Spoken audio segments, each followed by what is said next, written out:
জীয়াই থকাৰ অভিজ্ঞতা। কোনো অভিজ্ঞতা যিমানেই বেয়া নহওক কিয় সি বৃথা নাযায়। তেনে ক্ষেত্ৰত সেইটো উপলব্ধি কৰি তাৰ পৰা শিক্ষা লোৱাৰ বাবেই জীয়াই থকাৰ প্ৰয়োজন। দোষ নকৰিব। কাৰো পৰা প্ৰত্যাঘাত পালেও দোষ নকৰিব। ইয়াক যোগ্যতা বিচাৰৰ এক অন্যত্ৰ সুযোগ বুলি ভাবিব। অলপকৈ খাওক, বেছিকৈ হাঁহক। অলপকৈ খাওক কিন্তু বেছিকৈ হাঁহক। কঠিন মানুহ হ'ব লাগিলে যে গম্ভীৰ মানুহ হ'ব লাগিব তাৰ কোনো মানেই নাই। প্ৰকৃত সঞ্চয়। অৰ্থ সঞ্চয় খুবেই ভাল। তাতোকৈ ভাল সঞ্চয় হৈছে সুস্বাস্থ্য আৰু সুনাম। স্বাস্থ্য আৰু সুনাম থাকিলে কেতিয়াও অৰ্থ অভাৱত কষ্ট খাব নালাগে। চৰিত্ৰ। চৰিত্ৰ বহু পৰিমাণে আইনাৰ বাচনৰ দৰে। তাক সদায় ব্যৱহাৰ কৰিব লাগে, কিন্তু সাৱধানে। কাৰণ সামান্য আঘাত লাগিলে ভাগি যাব পাৰে। এবাৰ ভাগি গ'লে তাক আৰু দুনাই পাত্ৰ হিচাপে ব্যৱহাৰ কৰিব নোৱাৰি। ভালদৰে কৰক। যি কামত হাত দিব সেই কামটো ভালদৰেই কৰিব। খেলিমেলিকৈ বহু কাম কৰাতকৈ নিখুঁতভাৱে এটা কামকে কৰা ভাল। বন্ধু।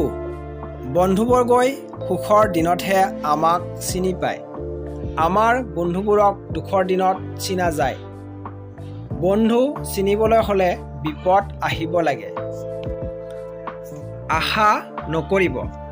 মানুহৰ পৰা বেছি আশা নকৰিব। আশা কৰি আশাভংগ হ'লেই দুখ উপজে। এই দুখটো একান্তই আপোনাৰ। আনৰ তাত কোনো লাভ লোকচানৰ কথা নাই। তাতকৈ আপুনি আশা কৰাতকৈ অতিৰিক্তভাৱে কোনোবাই কিবা দিলেহে অধিক আনন্দ পোৱা যায়। ৰামধেনু দেখিবলৈ হ'লে। বৰষুণ এৰাৰ পিছত আকাশত ৰামধেনু ওলায়। আমি যদি বৰষুণক অপেক্ষা কৰোঁ তেন্তে ৰামধেনুকে দেখিম। কিন্তু আমি বৰষুণ ত্যাগ কৰিব নোৱাৰিম, কাৰণ ৰামধেনু চাবলৈ হ'লে বৰষুণ পাবই লাগিব। সমাধান নিশ্চয় আছে। এনে কোনো সমস্যা নাই যাৰ সমাধান নাই। তথাপি এনে কোনো সমাধানো নাই যিয়ে সকলো সমস্যা নাইকিয়া কৰিব পাৰে। এটা সমস্যাৰ সমাধান হৈ গ'লে আন এটা সমস্যা আহি পৰে। তৰ্ক নকৰিব। তৰ্ক নকৰিব।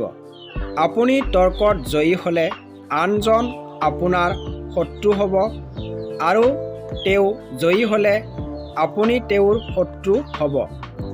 তৰ্ক কৰি কোনো লাভ নহয়, কেৱল সময় নষ্ট হয়, সম্পৰ্কও নষ্ট হয়। তাতকৈ ইচ্ছা কৰিয়েই তৰ্কত পৰাজয় হওক, আনজনক তেওঁৰ অহংকাৰ লৈয়ে থাকিবলৈ দিয়ক।